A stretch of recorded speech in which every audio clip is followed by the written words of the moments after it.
एक क्वेश्चन है। क्वेश्चन इस प्रकार से है कि CO3 2 माइनस और NO3 are isoelectronic as well as isostructural, but ClO3 minus and SO3 2 minus are isoelectronic but not isostructural। इसे समझने के लिए पहले हम इसका दोनों का आइसो इलेक्ट्रॉनिक स्टेट पहले देख लेते हैं। कार्बन के वैलेंस शेल में या कार्बन के टोटल नंबर ऑफ इलेक्ट्रॉन्स कितने हैं? 6। दो नेगेटिव चार्ज के कारण 2 इलेक्ट्रॉन और आ गए, ठीक है। और 3 ऑक्सीजन के लिए, इसमें भी 3 है, इसमें भी 3 है, तो दोनों में सेम ही रहेगा, तो उसको ऐड करने की ज़रूरत नहीं है। तो यहाँ पे हम इसको 8 लिख सकते हैं, ठीक है। और ये ऑक्सीजन दोनों में सेम है, तो ये कैंसिल कर दिया। नाइट्रोजन के 7 और नाइट्राइट का एक माइनस चार्ज होता है, ठीक है, इसके 2 माइनस चार्ज होता है, तो ये 7 और एक नेगेटिव चार्ज 1, तो 8 आ गया, ठीक है। और 3 इलेक्ट्रॉन्स, तो कितना होगा? एक ऑक्सीजन के लिए 8 इलेक्ट्रॉन्स हैं, तो 3 ऑक्सीजन के लिए 24 इसमें भी और 24 इसमें भी, तो दोनों 32 इलेक्ट्रॉन्स हैं इसके अंदर। तो ये आइसो इलेक्ट्रॉनिक तो हुआ। उसी प्रकार से ये और ये भी आइसो इलेक्ट्रॉनिक ही है। कैसे? 17 electrons plus 1 electron plus 24 electrons, मतलब एक ऑक्सीजन का 8, 3 ऑक्सीजन का 24, और इसका सल्फर का कितना? 16 प्लस 2 और प्लस 24, तो दोनों बस सेम हो गए। 18 प्लस 24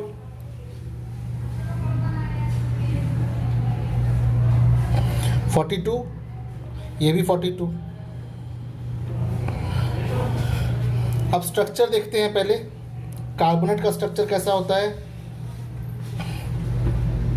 CO1 माइनस 1 माइनस, ठीक है। NO3 का स्ट्रक्चर कैसा होता है? NO1 minus and 1 coordinate bond with 1 oxygen. तो कोऑर्डिनेट बॉन्ड और कोवलेंट बॉन्ड में कोई डिफरेंस नहीं होता, ठीक है। तो दोनों का स्ट्रक्चर भी सेम है और नंबर ऑफ इलेक्ट्रॉन्स भी सेम है। So both are isoelectronic and isostructural. तो ये समझने में तो कोई दिक्कत नहीं है। थोड़ा भी अगर दिक्कत हो तो ऐसे भी देख सकते हैं इसको। CO3 2 माइनस कहाँ से बना? H2CO3 से बना। 2H निकाल दिया तो क्या बना? CO3 2 minus plus H plus 2H plus. और ये कहाँ से बनता है? HNO3 से बनता है। HNO3, इसमें से एक H प्लस निकला तो NO3 माइनस और H प्लस। तो कैसे मैं कह सकता हूँ कि कोऑर्डिनेट बॉन्ड और कोवलेंट बॉन्ड में कोई डिफरेंस नहीं है? तो फिर नाम अलग अलग क्यों हुए? कोऑर्डिनेट बॉन्ड का फॉर्मेशन में डिफरेंस है कि इसमें लोन पेयर डोनेट होता है, लेकिन डोनेट हो जाने के बाद एक एक इलेक्ट्रॉन ही तो शेयर हुआ, कोई डबल बॉन्ड तो बना नहीं। इसलिए after the bond formation there is no difference in the coordinate bond and covalent bond. Now let us see sulphide ion. Chloride क्या होगा? ClO4 माइनस, ये क्लोराइड आयन है, तो ClO3 माइनस और SO3 माइनस 2 माइनस, ये है chloride ion, ये है सल्फाइड आयन। क्लोराइड आयन के लिए अगर हमें इसका हाइब्रिडाइजेशन या स्ट्रक्चर निकालना हो तो हम क्या करेंगे? सेंट्रल एटम का वैलेंस इलेक्ट्रॉनिक कन्फिगरेशन लिखेंगे। तो क्या होगा? क्लोरीन है तो यहाँ पे 3 होगा, 3s2 3p5, 3p5 है तो ये 3d भी होगा इसके अंदर, जो कि अभी भरा हुआ नहीं है।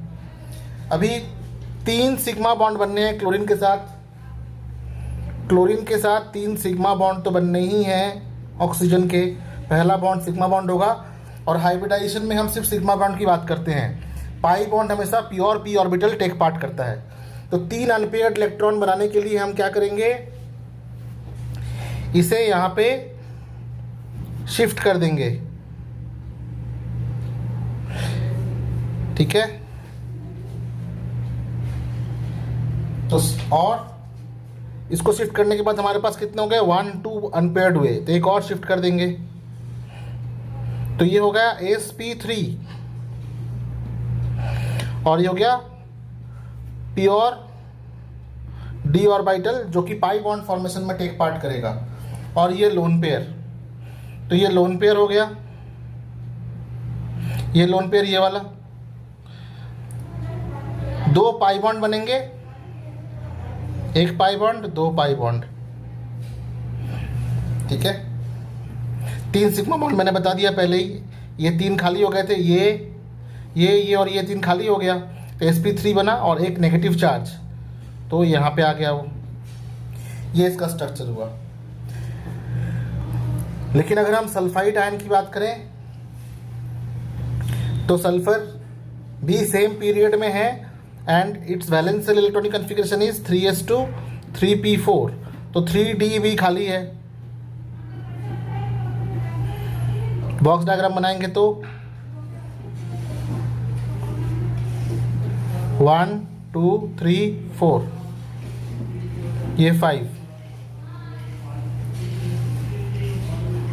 अब हमें कितने अनपेयर्ड चाहिए, एक अनपेयर्ड चाहिए, तो एक इलेक्ट्रॉन को यहाँ लेके चले गए, तो ये हो गया हमारा sp3, और एक पाई बॉन्ड बनेगा, उसके लिए यहाँ पे प्योर का प्योर डी ऑर्बिटल है ये, इसका एक इलेक्ट्रॉन। अब सल्फर का एक लोन पेयर, 3 ऑक्सीजन के साथ sp3,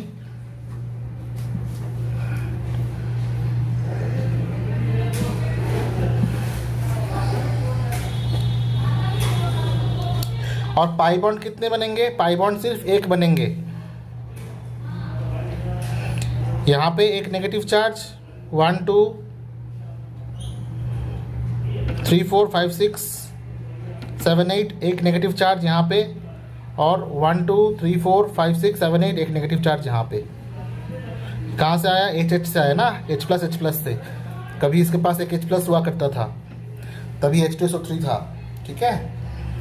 तो यहाँ पे 2 पाई बॉन्ड है और यहाँ पे 1 पाई बॉन्ड है, तो अगर बॉन्ड लेंथ हम कंपेयर करेंगे तो बॉन्ड लेंथ इसका 2 बॉन्ड के बॉन्ड लेंथ कम है, और इसका एक ही बॉन्ड लेंथ जो है वो कम होगा, ठीक है। अगर हम इसका हाइब्रिडाइज्ड स्ट्रक्चर भी ड्रॉ करें और कभी ये पाई बॉन्ड यहाँ पे डालें, ये पाई बॉन्ड यहाँ पे भी डालें, तो ये इसमें 1 पाई बॉन्ड 3 सिग्मा बॉन्ड्स पे डिलोकलाइज हो सकता है रेजोनेंस हाइब्रिड में, लेकिन यहाँ पे 2 पाई बॉन्ड है जो 1 सिग्मा बॉन्ड तक डिलोकलाइज हो सकता है, ठीक है।